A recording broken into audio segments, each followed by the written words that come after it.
Bendito Dios, Padre Todopoderoso. Oramos por este sermón, Señor, para que sea penetrado, Señor, en sus corazones, en sus oídos espirituales, y que sea sembrado, Señor, esta palabra, para que en el tiempo de Dios, Señor, nazca, crezca y dé su fruto. Bendito Dios, porque tu palabra es vida, tu palabra es fruto. Padre Todopoderoso, bendecimos este sermón en el nombre del Padre, del Hijo y del Espíritu Santo. Oh bendito Dios, te doy gracias por todo lo que tú nos das. Y hoy en esta mañana vamos a hablar sobre Cristo es digno de la alabanza por su poder. Cristo, sabemos muy bien que Él tomó el poder, la autoridad, y por eso vamos a conocer puntos importantes. ¿Por qué debemos de alabar a Jesucristo? Alabar es una expresión de elogio y de admiración por lo que hizo por toda la humanidad. Es un testimonio sobre lo que Dios ha hecho, sobre lo que Dios se glorificó en su Hijo. Sabemos todos que Jesús, cuando aquí estuvo en la tierra, hizo milagros, prodigios y sanidades. Por eso la expresión de elogio y admiración en Jesucristo es para reconocerlo, que Él tomó autoridad y poder y que nos da la salvación y la vida eterna por medio de la resurrección, del arrepentimiento, que nosotros hagamos y reconozcamos que Jesucristo es nuestro Salvador. Es un testimonio sobre lo que Dios y lo que Dios ha hecho. Es un testimonio lo que es Dios y lo que se ha manifestado. La alabanza nace de una expresión interna o externa de glorificar lo que nosotros conocemos y se manifiesta en el testimonio de cada uno de lo que es o lo que somos. Porque todos siempre se va a manifestar del conocimiento que tengamos, ya sea bueno o ya sea malo. La alabanza proviene de una palabra latín que significa valorar o apreciar. Alabar a Dios es proclamar sus méritos o valor. Alabar al Señor en hebreo es gloria, bendición, acción de gracia y aleluya. Por eso nosotros, hermanos, debemos de siempre alabar a nuestro Creador, alabar a Jesucristo, porque para nosotros es una admiración, es un elogio, reconocer que el poder y la autoridad lo tiene Jesucristo. Un testimonio que sobre lo que Dios es y lo que Dios ha hecho en cada uno de nosotros, por su gran misericordia y por su gran amor. Y la alabanza es una expresión de cada uno de nosotros, ya sea interno o externo, de lo que glorificamos y de lo que nosotros conocemos y se manifiesta. Ese gran testimonio en cada uno de nosotros, lo que es en cada uno de nosotros. Por eso alabar al Señor es glorificar, dice que es bendición, acción y de gracia. Y aleluya. Las características de alabar, vamos a ver cómo vamos a aprender de grandes cosas importantes que nos habla la Biblia. Ofrendar de sacrificio sería una característica de alabar, ofrendar de sacrificio. Por eso en la palabra de Dios dice que Él quiere un corazón humillado, constricto, un sacrificio vivo. En Levíticos, vamos a Levíticos 7:13. En aquel tiempo tenían que acercarse a Dios, pero nunca se acercaban con las manos vacías, sino siempre hay una instrucción que seguir por medio de los levitas o el sacerdocio en ese tiempo. Y Levítico 7:13 nos dice: con tortas de pan leudó presentar su ofrenda en el sacrificio de acción de gracia de paz. Era un sacrificio llevar una torta, hacer algo que nos identifique. Es algo que tenía uno que ofrendar, un sacrificio.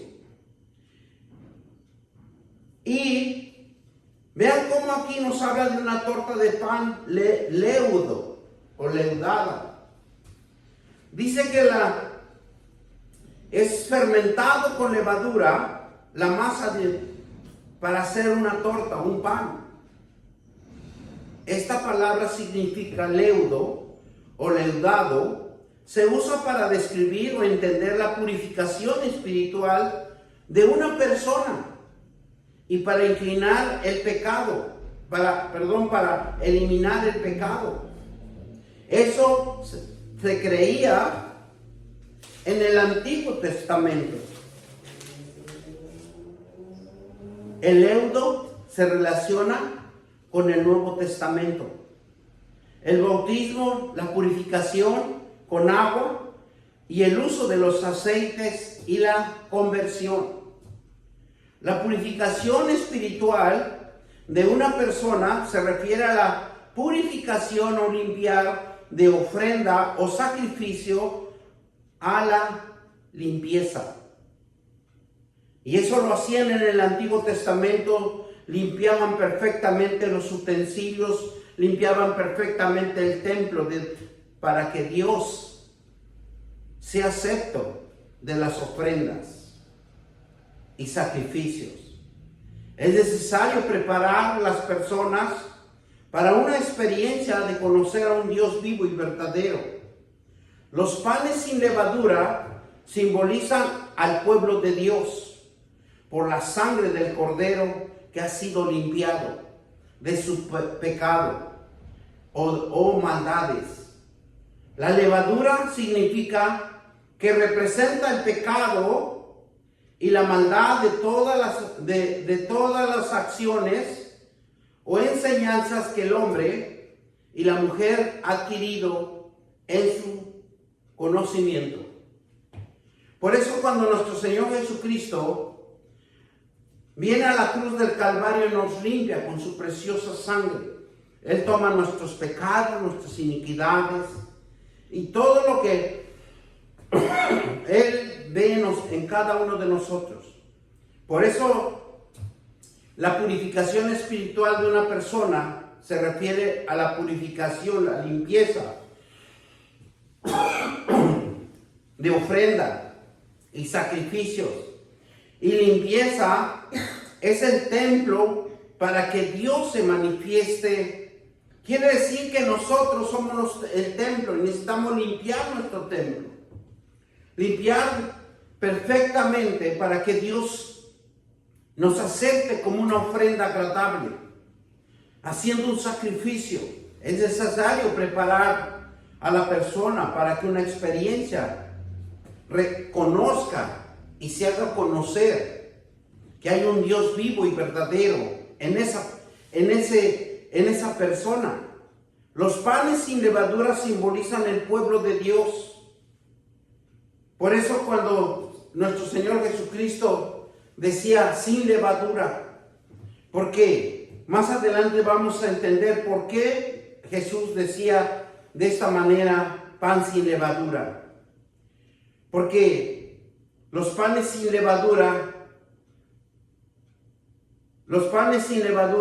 simbolizan que el pueblo de Dios, por la sangre del Cordero, ha sido limpiado. Eso es lo que significa cuando Jesús decía sin levadura de su pecado o maldades. La levadura significa que representa el pecado, la maldad de todas las naciones o enseñanzas que el hombre y la mujer ha adquirido en su conocimiento. Y romper el interior del hombre y contaminar a los demás.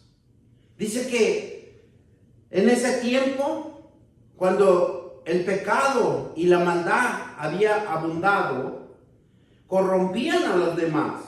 Era una contaminación que está oculta y mezclada entre la sana enseñanza. Y eso nosotros lo podemos ver, que cuando nosotros nos predican, cuando nosotros nos enseñan, ¿cómo vamos a ver la palabra verdadera y la palabra falsa? La masa representa la enseñanza pura, que es el alimento espiritual destinado a nutrir y a fortalecer el pueblo de Dios. Cuando Dios nos manifiesta de esta manera que la masa para hacer el pan, que es la palabra de Dios, lleva un proceso. La masa representa la enseñanza para que el alimento espiritual destinado a nutrir y fortalecer al pueblo de Dios. Mira Isaías 55:2. Vamos a Isaías 55:2 y nos dice la palabra de Dios de esta manera, para que nos abra los ojos del entendimiento. ¿Por qué gastáis el dinero en lo que no es pan, y vuestro trabajo en lo que no sacia? Oídme atentamente, comer bien, y se deleitará vuestra alma con grosura. Porque Dios quería que nosotros tuviéramos cuidado con qué pan comprábamos, qué pan ingiríamos. Por eso él decía que necesitábamos alimentarnos correctamente. ¿Para qué? Para deleitar nuestra alma, con grosura. Miren en Oseas lo que nos dice Dios cuando nosotros no ponemos atención a la palabra y no discernimos, no entendemos. Oseas 4:6. Nos vamos a Oseas 4:6 y vemos cómo Dios se manifiesta de una manera en donde nosotros quiere que lo entiendamos, porque el entender nos hace la diferencia, nos hace sentir que somos sus hijos, el que nos ama, el que nos corrige, el que nos da instrucciones para que nosotros seamos hijos obedientes. Dice Oseas 4:6. Mi pueblo fue destruido por lo que por lo que faltó conocimiento, por cuanto desechaste el conocimiento, y yo te echaré del sacerdocio, porque olvidaste la ley de tu Dios, también yo olvidaré tus hijos. Cuando nosotros nos alejamos de Dios, cuando nosotros buscamos caminos fáciles, en donde muchas de las veces pensamos y decimos, no necesitamos de Dios, no necesitamos, porque tengo la suficiente inteligencia y la suficiente fuerza para trabajar arduamente. Pero no es así, porque solo Dios es el que bendice. Solo es el Dios que nos fortalece. Y mire la palabra de Dios lo que nos dice. Claramente y específica que mi pueblo fue destruido. ¿Por qué? Porque le faltó conocimiento. Y cuando nosotros no tenemos conocimiento, somos fáciles de caer en la tentación y en la maldad. Por cuanto desechamos el conocimiento. Entonces él dice que nos echará del sacerdocio porque olvidamos la ley de Dios. También dice, yo me olvidaré de tus hijos. Por eso tenemos un Dios que siempre nos está observando y siempre está viendo nuestros actos, está viendo nuestra conducta para que nosotros tengamos en el conocimiento y no nos desviemos ni a la derecha ni a la izquierda, sino siempre estemos en las promesas de Dios, porque las promesas de Dios nos da bendición, prosperidad y victoria. Jesucristo se identifica a los hacedores de maldad como aquellos que profetizaron en su nombre, echaron fuera demonios. ¿Qué dice? Hicieron milagros, pero siempre con la intención oculta de lucrar con ellos. O sea, no lo hacían de una manera consciente, libre de cualquier mala intención, sino que vemos aquí cómo Jesús se da cuenta, se discierne, entiende, le da a Dios la revelación de lo que nosotros lo hacemos con alevosía. Por eso dice que Jesucristo identifica a los hacedores de maldad como aquellos que profetizaron en el nombre y echaron fuera demonios e incluso hasta hicieron milagros, pero no con la intención, dice, pero siempre con la intención oculta de lucrar con ellos. Por eso hay otro versículo que dice que los grandes sacerdotes del Sanedrín hacían largas oraciones cuando veían a una viuda sola. Y miren lo que nos dice Mateo 7, 15 al 23. Mateo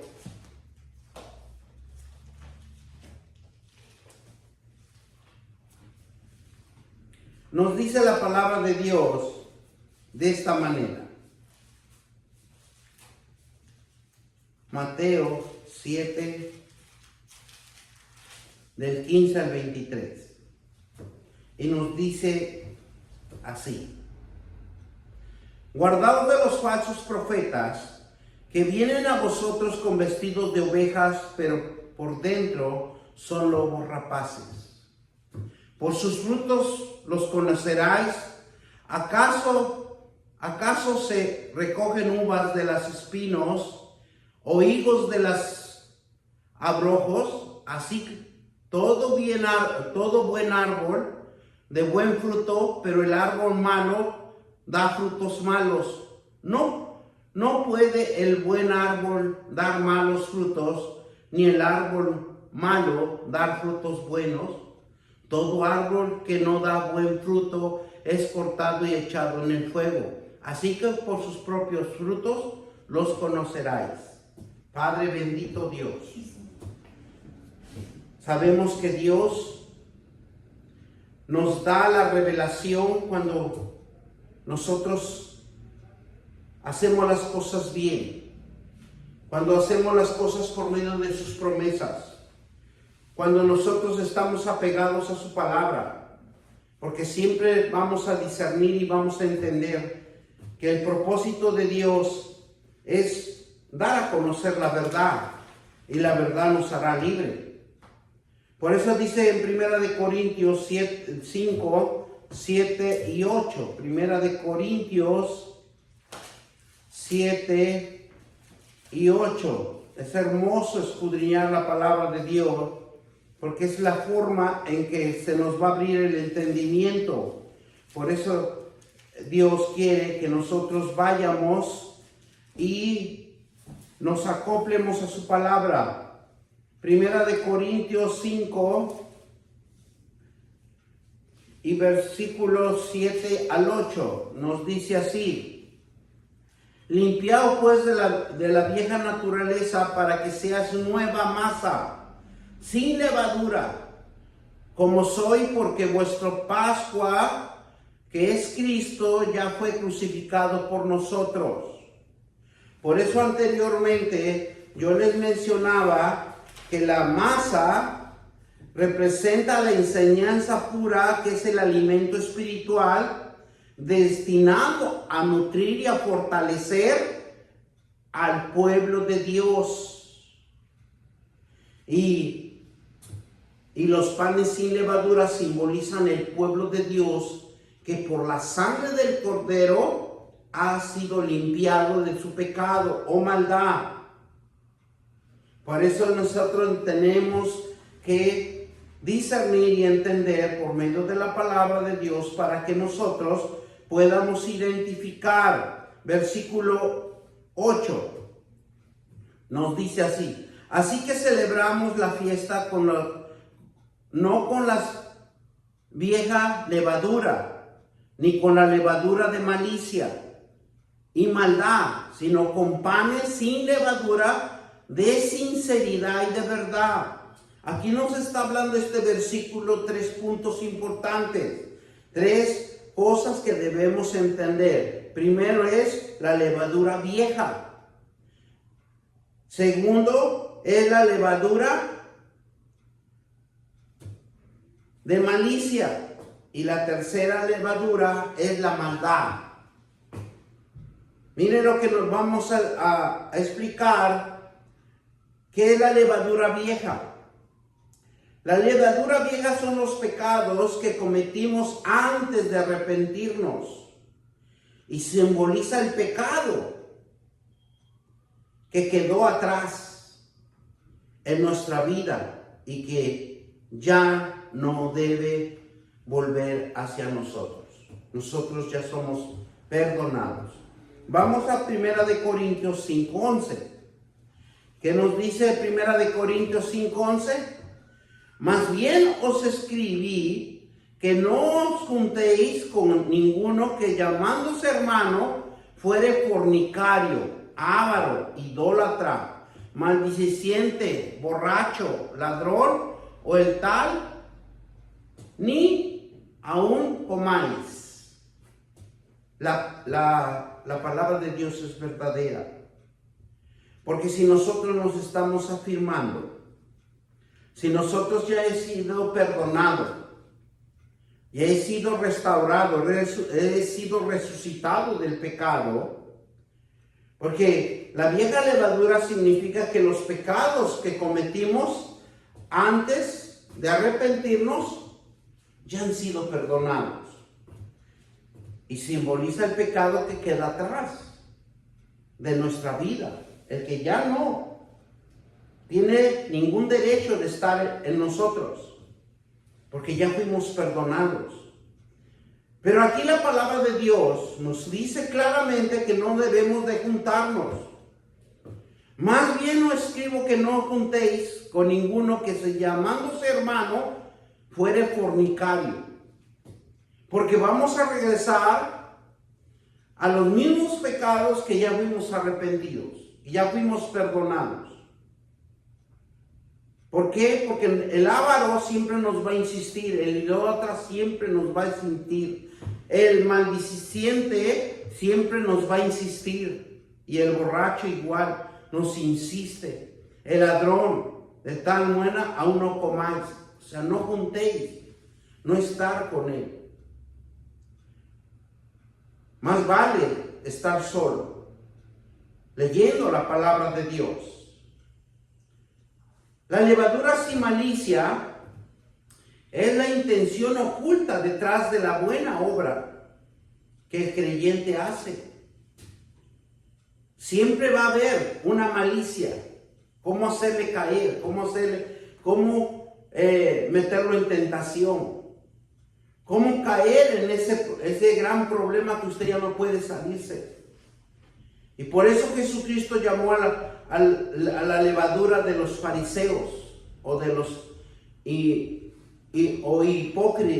hipocresía, porque Jesús sabía que decían una cosa pero hacían otra, porque sus intenciones eran malas, ocultas, que maquillaban con la misma palabra para que perjudicaran a otros y se contaminaran. Por eso es importante que cuando nosotros ya somos perdonados, necesitamos alejarnos de las cosas malas, de las cosas que ya hicimos, de las cosas que ya nos perdonó Dios. Nosotros tenemos que cuidar nuestro arrepentimiento. Jesucristo llama a la levadura de los fariseos e hipocresía. Lucas 12:1, vamos a Lucas 12:1, para que veamos cómo la palabra de Dios nos dice claramente en Lucas,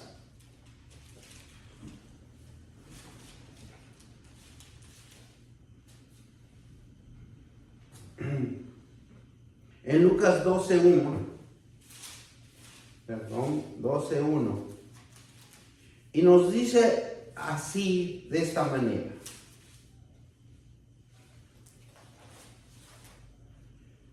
en estos juntándose por millares y multitud, tanto que uno a otro se atropellaban, comenzó a decir a sus discípulos, primeramente, guardaos de la levadura de los fariseos, que es la hipocresía. Cuando la Biblia nos habla aquí que en estos juntándose por millares, cuando hay una reunión, cuando hay muchedumbre, la multitud, dice, por tanto que unos y otros se atropellaban. Atropellar quiere decir, uno y otro habla de diferentes ideas que confunden, que destruyen, que ponen en tentación al hombre. Y comenzó a decir a sus discípulos, primeramente, guardaos de la levadura de los fariseos, que es la hipocresía. Y es por eso que nosotros debemos de tener cuidado de no contaminarnos, porque aparentemente hablan la palabra de Dios y aprenden la palabra de Dios, pero a su manera, y lo maquillan y después lo usan para poder defenderse.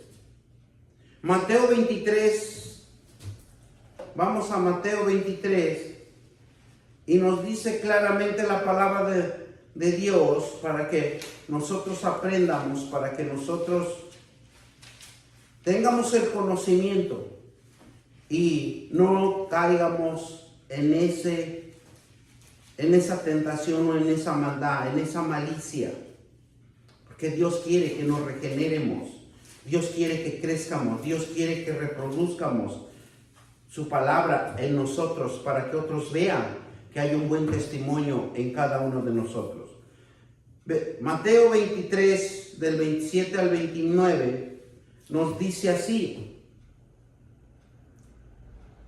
ay de vosotros, escribas y fariseos, hipócritas, porque sois semejantes a sepulcros blanqueados, que por fuera a la verdad y se muestra hermoso, por dentro está lleno de huesos de muertos y de toda inmundicia.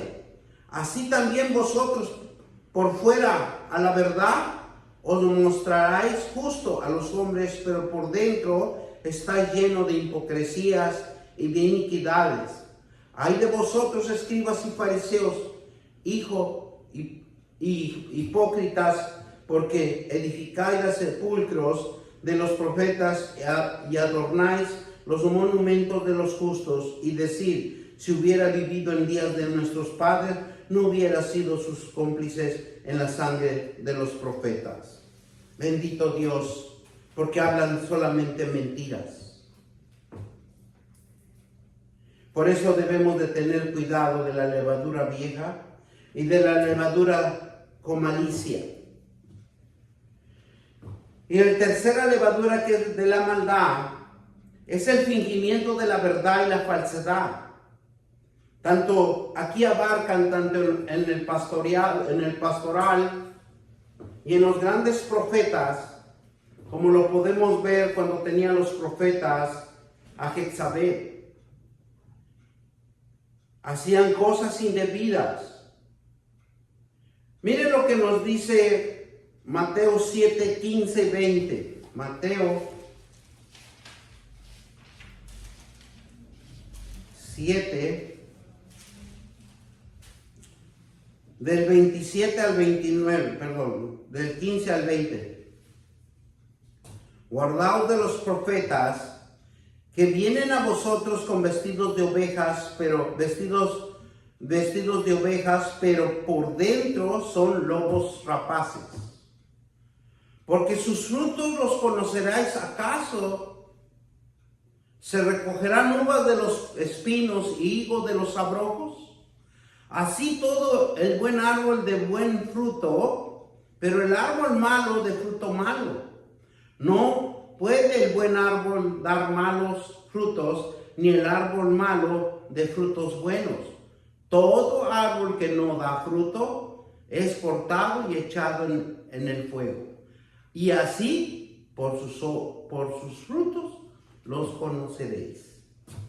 Bendita palabra que nos abre el conocimiento. Y para que estos versículos también los repitamos, leamos, vuelvamos a leer, para que nos abra Dios el entendimiento y pedirle al Dios Todopoderoso: Señor Dios Todopoderoso, abre mi entendimiento para que no caiga en la maldad, para que no caiga en la hipocresía, para que no sea un fariseo hipócrita. Padre bendito, yo te doy gracias, Señor, porque nos abres los ojos del conocimiento para no caer en esos errores. Por eso aquí vamos a aprender cosas importantes donde nosotros vamos a ver cómo alabar a Dios, cómo genuinamente debemos de entender a un Dios tan poderoso que Él nos escucha, nos ve, nuestra obediencia hacia Él. Y algo tan importante que ¿por qué debemos de alabar a Jesús? Porque es la manifestación por medio del Dios eterno, del Dios celestial, del Dios creador. Los movimientos físicos lo hacía el rey David, porque él entendió que alabar a Dios y glorificar a Dios era una gran bendición para su vida. Y vamos a ir a 2 de Samuel 6, 14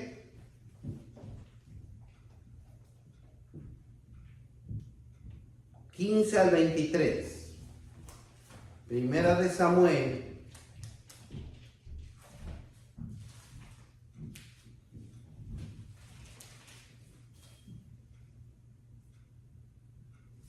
y nos dice así.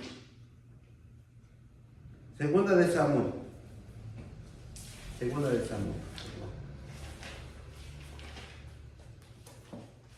Y nos dice en el capítulo 15, y vemos cómo nosotros debemos de actuar ante la presencia de Dios. Y no nos debemos de fijar que si nos ven bien o nos ven mal. Porque mire lo que hizo David. Segunda de Samuel 6, 14. Leyendo desde el 15.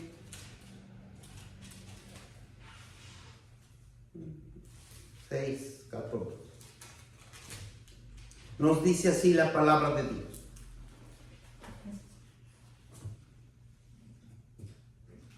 Y David danzaba con toda su fuerza. ¿Cómo danzaba David? Con toda su fuerza. Delante de Jehová, y estaba David vestido un éfod de lino. Porque aquí hay algo tan importante, que David no le importaba las circunstancias que viera la gente, la muchedumbre, la multitud. David danzaba con todas sus fuerzas delante de Jehová. En el versículo 15, así David y toda la casa de Israel conducía el arca de Jehová con júbilo y sonido de trompeta. Cuando el arca de Jehová llegó a la ciudad de David, Aconteció que Mical, hija de Saúl, miró desde una ventana y vio al rey David que saltaba, danzaba delante de Jehová ¿y qué dice? Y lo menospreció en su corazón. Metieron pues el arca de Jehová y la pusieron en su lugar en medio de una tienda que David había levantado. Y sacrificó David holocausto, ofrenda de paz delante de Jehová. Y cuando David había acabado de ofrecer los holocaustos y ofrendas de paz, bendijo al pueblo en el nombre de Jehová de los ejércitos. Y repartió a todo el pueblo y a toda la multitud de Israel, así el hombre como a mujeres, a cada uno un pan y un pedazo de carne, y una torta de pasas. Y se fue todo el pueblo a cada uno a su casa. Y volviendo luego David para bendecir su casa, saliendo Mical a recibir a David, dijo: cuán honrado ha quedado hoy el rey de Israel, descubriéndose hoy delante de las criadas de su siervo. ¿Cómo se descubre sin decoro un cualquiera? Entonces David respondió a Mical: fue delante de Jehová quien me eligió y preferencia a tu padre y a toda tu casa, para constituirme como príncipe sobre el pueblo de Jehová, sobre Israel. Por tanto, danzaré delante de Jehová, aunque me haré más vil que esta vez, y seré bajo a tus ojos, pero seré honrado delante de las criadas de quienes han hablado. Y Micael, hija de Saúl, nunca tuvo hijos hasta el día de su muerte. Dios nos ve de nuestros actos.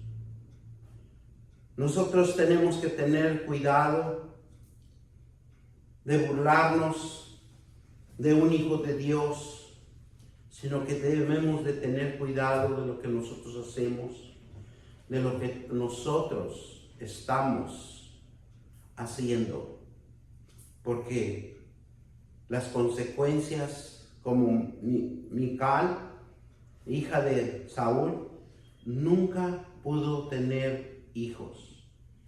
Y solo aquí nos indica Dios que Dios es el único que bendice, que prospera, que fructifica y que nos da siempre la victoria para que nosotros seamos obedientes. Otro de los puntos importantes, vemos como el sacrificio, vemos como ese movimiento físico de sacrificarse, de danzar con fuerza, donde nosotros delante de Dios debemos de hacerlo sin titubear. Y vemos cómo el rey David conquistó las bendiciones de Dios. Otro punto importante, el silencio y la meditación. El silencio es raro en nuestro vocabulario. Hay incluso en nuestra cultura cristiana. Es una disciplina especial para la vida espiritual en Cristo. ¿Sabían que el silencio es una disciplina esencial para la vida espiritual en Cristo? En la disciplina del silencio nos abstenemos de sonidos con el fin de hacer espacio para que un compromiso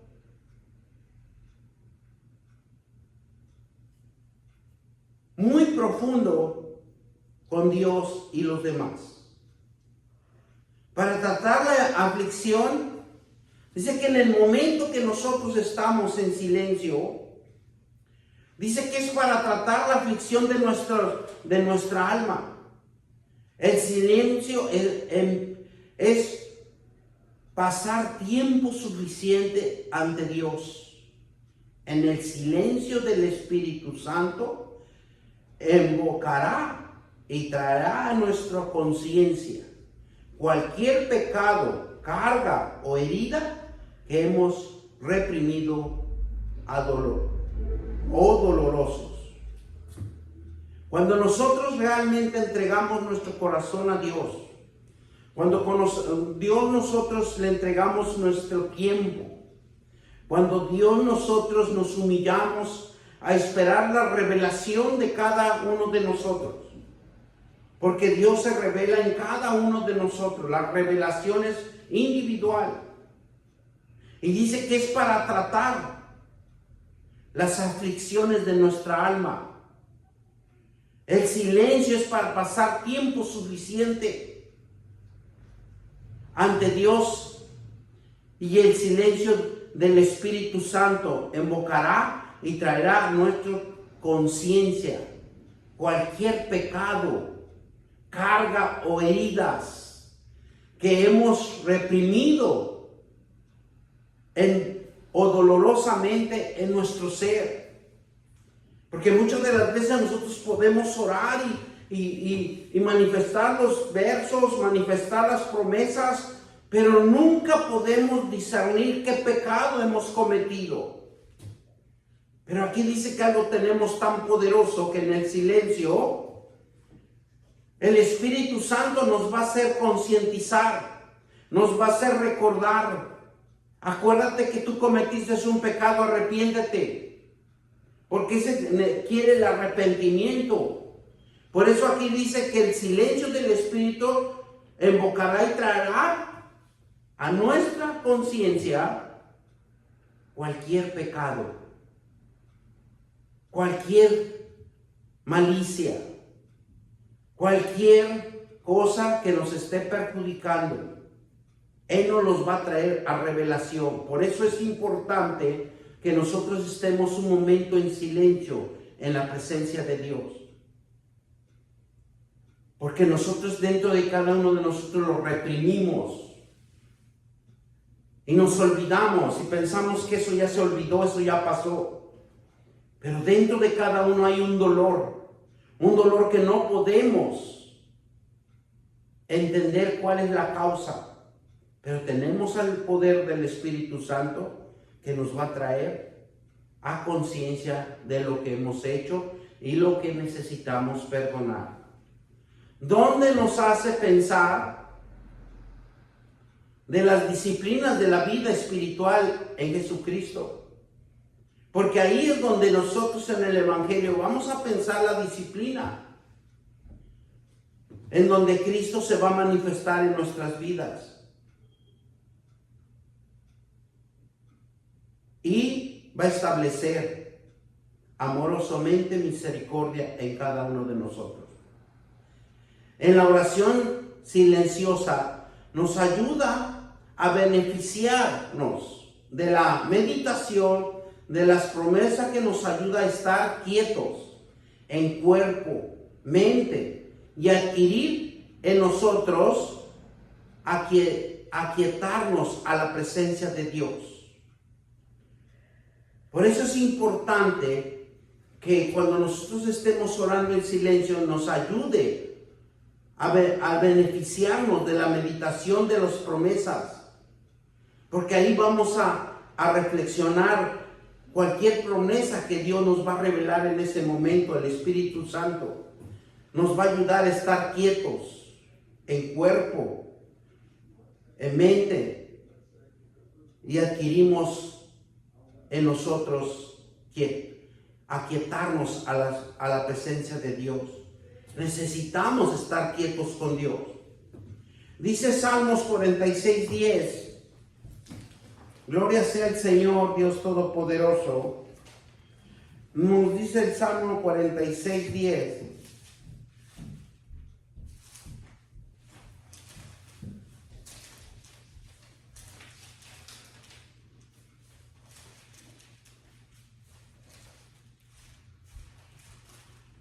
Nos dice de esta manera: estar quietos y conocer que yo soy Dios. Seré exaltado entre las naciones, enaltecido seré en la tierra. ¿Qué nos quiere decir Dios? Estar quietos y conocer que yo soy Dios. ¿Cómo lo vamos a conocer? Leyendo la palabra de Dios, meditando, obedeciendo. Ser exaltado, dice, seremos aquí en la tierra, porque estamos quietos, nuestra mente en la presencia de Dios.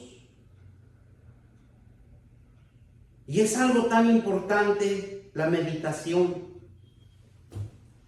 El silencio y la meditación es las bases fundamentales para un cristiano. La meditación, necesitamos meditar en la palabra de Dios. Y no tan solo leer, es conocerlo en las Escrituras. Entenderlo. Aunque nadie puede comprender todo lo que fue escrito por Dios, porque es infinito. Toda la Escritura nos ha dado el privilegio de conocer su palabra y entender, aplicando en nuestras vidas lo que nos enseña a leer, a meditar en su palabra, que nos aclare y nos muestre cualquier palabra de exhortación, de advertencia o de voluntad para nosotros. Miren lo que nos dice Salmo 104, 34. Y nos dice así: dulce será mi meditación, en él yo me regocijaré en Jehová. Dulce, dice, será mi meditación en él y yo regocijaré en Jehová. El rey David meditaba. Si nosotros vemos a Jesucristo, meditaba en la palabra. Iba y oraba en el monte de Olivo. Dios da sabiduría.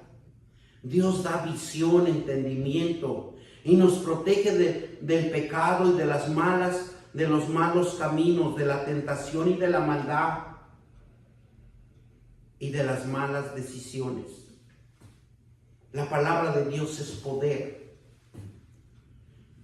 Es una lámpara a nuestros pies en nuestro andar diario. Miren lo que nos dice Salmo 119. Es el salmo más grande que podemos encontrar en las Sagradas Escrituras. Y nos dice así, vamos a leer del 98 al 105. Nos dice esta palabra: me has hecho más sabio que mis enemigos con tus mandamientos, porque siempre están conmigo. Más que todos mis enseñadores entendidos, porque tus testimonios son mi meditación. Más que los viejos entendidos, porque he guardado tus mandamientos.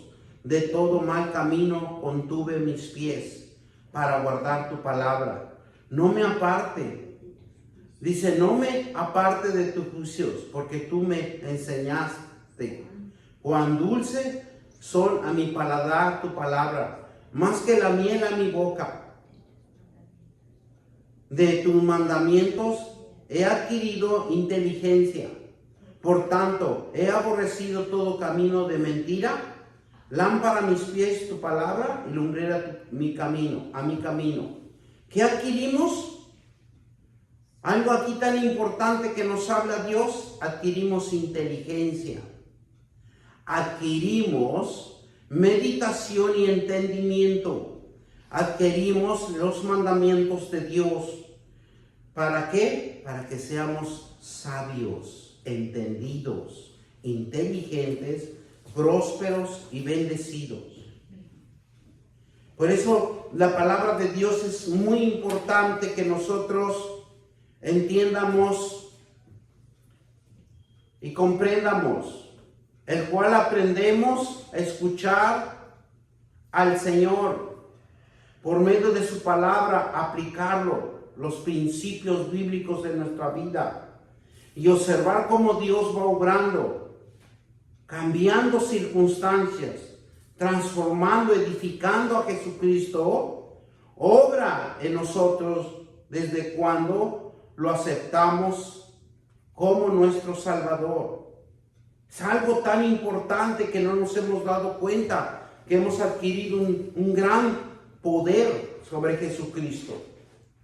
El Espíritu Santo viene a morar en nuestras vidas y nos selló como hijos de Dios. Nos apoderó para vivir en una rectitud y nos enseña a creer y tener fe, a comprender su palabra, meditando en las Sagradas Escrituras siempre. Miren lo que nos dice Salmo 86, 11. Salmo 86, 11. Y nos dice la palabra de Dios de esta manera. Cuán hermoso es escudriñar las Escrituras. Enséñame, oh Jehová, en tu camino, caminaré yo en tu verdad. Afirma mi corazón para que tema tu nombre. Bendito Dios, te damos gracias, Señor. Porque todo cristiano necesitamos que Dios nos enseñe a caminar en la verdad de Él, caminar y afirmar nuestros corazones. A cada uno tenemos que afirmar nuestros corazones a la presencia de Dios, porque en la presencia de Dios lo que va a hacer es darnos inteligencia, conocimiento, sabiduría, para que nuestro pie nunca se aparte de su presencia y siempre conocer la verdad y alejarnos del pecado, para que nosotros siempre, como nuestro Señor Jesucristo ya nos dio la salvación eterna, prevalecer, hermanos, prevalecer leyendo las promesas de Dios. Padre eterno, te doy gracias por esta palabra, Señor Dios Todopoderoso, porque nos abre el entendimiento, el conocimiento para ser sabios, entendidos inteligentemente, para apartarnos de toda acechanza del enemigo, de la tentación y de la maldad, en el nombre de nuestro Señor Jesucristo. Y todos dicen amén, amén y amén.